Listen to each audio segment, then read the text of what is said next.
সবাইকে স্বাগতম আমাদের আজকের ক্লাসে। আমাদের আজকের ক্লাসটি হচ্ছে অষ্টম শ্রেণীর বাংলাদেশ ও বিশ্ব পরিচয়ের সপ্তম অধ্যায়ের উপরে।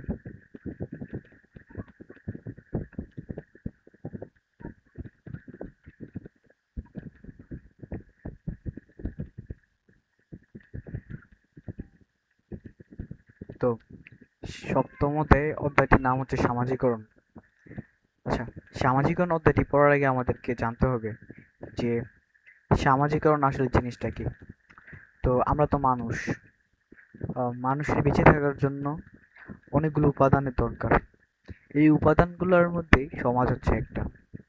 সমাজ, আমরা তো সকলেই জানি যে সমাজের মাধ্যমে আমরা একজন আরেকজনকে সহায়তার মাধ্যমে টিকে থাকি। তো আমরা কিভাবে জন্মের পর এই সমাজের বিভিন্ন শৃঙ্খলা, নিয়ম নীতি এগুলা শিখতে পারলাম তা নিয়ে আলোচনা করা হবে এই অধ্যায়ে। সামা- সামাজিকরণ মানুষের জীবনব্যাপী চলমান একটি প্রক্রিয়া। তো তার মানে হচ্ছে সামাজিকরণ হচ্ছে মানুষ সারা জীবনে চলতে থাকে এই প্রক্রিয়াটা। যেরকম ভাবে আমরা শ্বাস নেই, এটা আমাদের জীবনব্যাপী একটা প্রক্রিয়া। ঠিক সেরকম ভাবেই সামাজিকরণ হচ্ছে এরকম একটা প্রক্রিয়া যেটা সারা জীবন চলতে থাকে। জন্ম থেকে মৃত্যু পর্যন্ত এই প্রক্রিয়া চলতে থাকে। মানে শিশু জন্মের শুরু থেকে একেবারে কবরে সমাহিত হওয়ার আগ পর্যন্তই এই প্রক্রিয়াটা চলতে থাকে। এই প্রক্রিয়ার মাধ্যমে ব্যক্তি সমাজ জীবনে কাঙ্ক্ষিত আচরণ উপযোগী হয়ে ওঠে। তার মানে সামাজিকরণ প্রক্রিয়ার মাধ্যমে মানে একজন মানুষ, যেমন একটা সমাজের, যেরকম হিন্দু সমাজ, মুসলমান সমাজ, এরকম বিভিন্ন সমাজে উপযোগী হয় যে তা মানুষের সাথে কিভাবে কথা বলবো, মানুষের বিশ্বাস, তারপরে আচার আচরণ এগুলো শিখে। এক এক সমাজের এক এক রকম আচার আচরণ আছে। তো আমরা কিভাবে ওগুলো শিখি? তো ওই যেইভাবে শিখি ওই প্রক্রিয়াটা হচ্ছে সামাজিকরণ।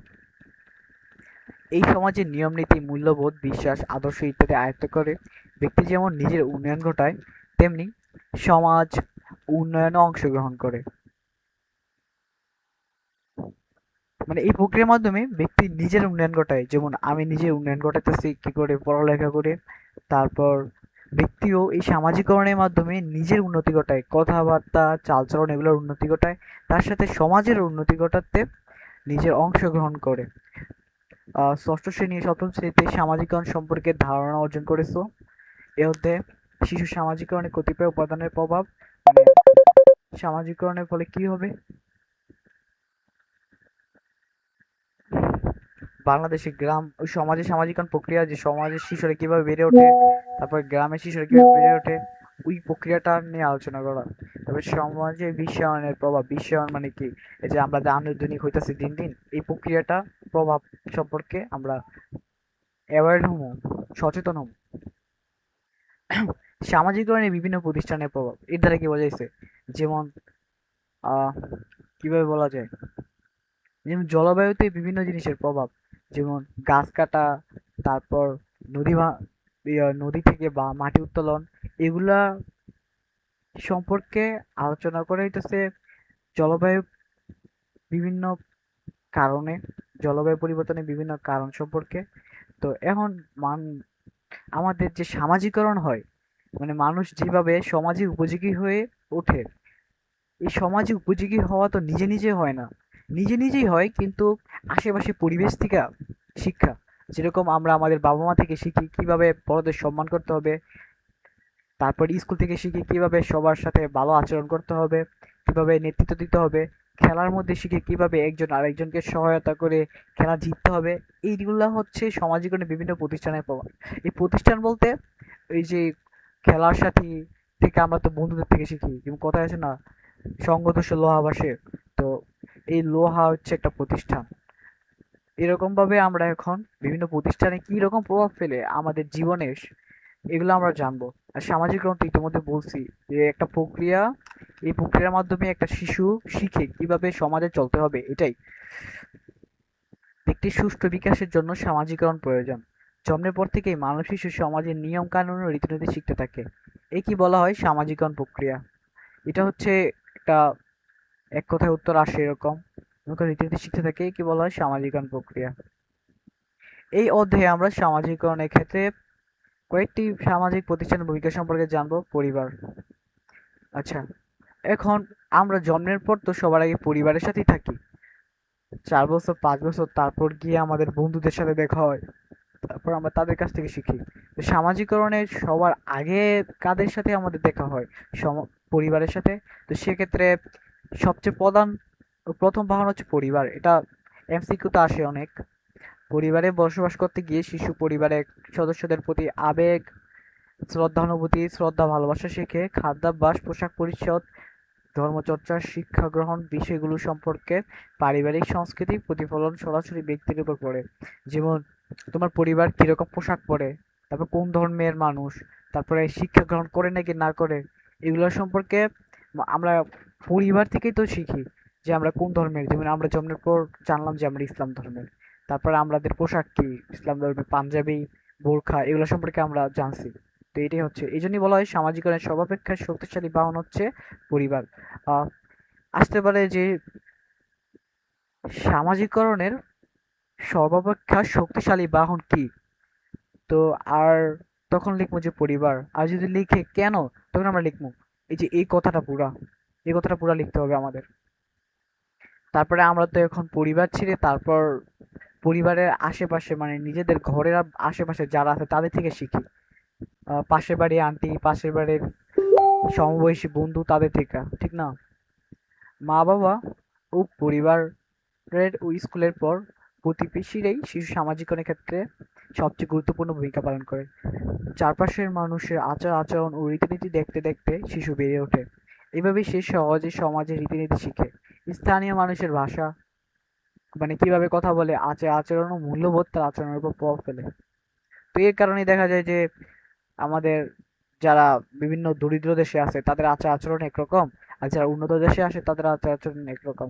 কারণ তাদের আশেপাশে যেরকম মানুষ থাকবে তারা তো এরকম ভাবে বেড়ে উঠবে। এটাই স্থানীয় সমাজে বিভিন্ন উপাদান। যে স্থানীয় সমাজে উপাদান কি?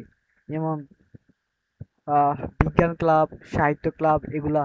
তো এগুলা আমাদের সামাজিকরণের ক্ষেত্রে কি ভূমিকা রাখে, এটা হচ্ছে এই 3 নাম্বারটার ভিতরে আলোচনা। স্থানীয় সমাজে বিভিন্ন উপাদানের মধ্যে রয়েছে সাহিত্য সমিতি। মানে সাহিত্য সমিতি বলতে, সাহিত্য বলতে কি বোঝায়? নাচ গান, এগুলার ক্লাব। তারপর সমিতি, সাংস্কৃতিক সংঘ মানে সাংস্কৃতিক সংগঠন, নাচ গানের এগুলা। খেলাধুলার ক্লাব, ওই যে অনেকের এলাকায় তো আছে ফুটবল ক্লাব, ক্রিকেট ক্লাব, এগুলা।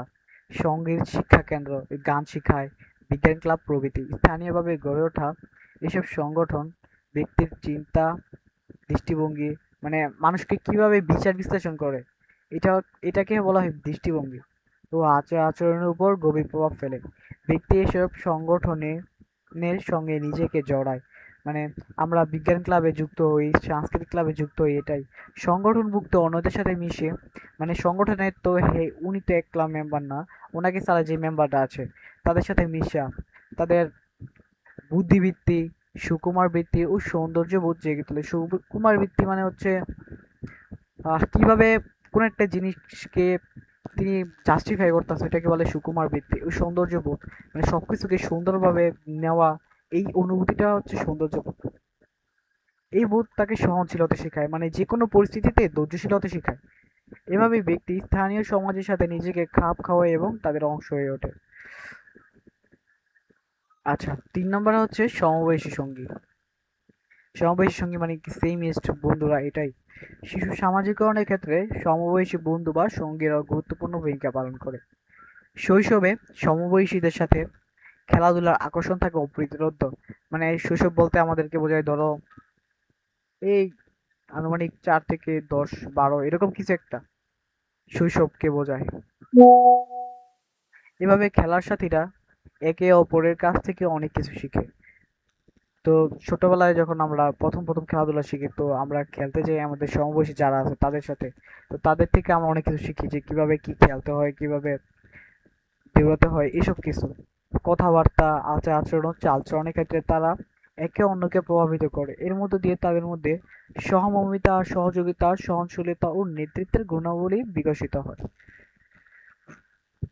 আহ সহমর্মিতা মানে যে, ধরো তো একজন ব্যথা পাইছে, তো তুমি তাকে গিয়া প্রাথমিক পরিচর্যা করলা, এটাকে বললে সহমর্মিতা। আর সহযোগিতা হচ্ছে কেউ এটা সমস্যায় পড়ছে, তাকে তুমি সেখান থেকে পরিত্রাণের জন্য সাহায্য করলা, এটাই।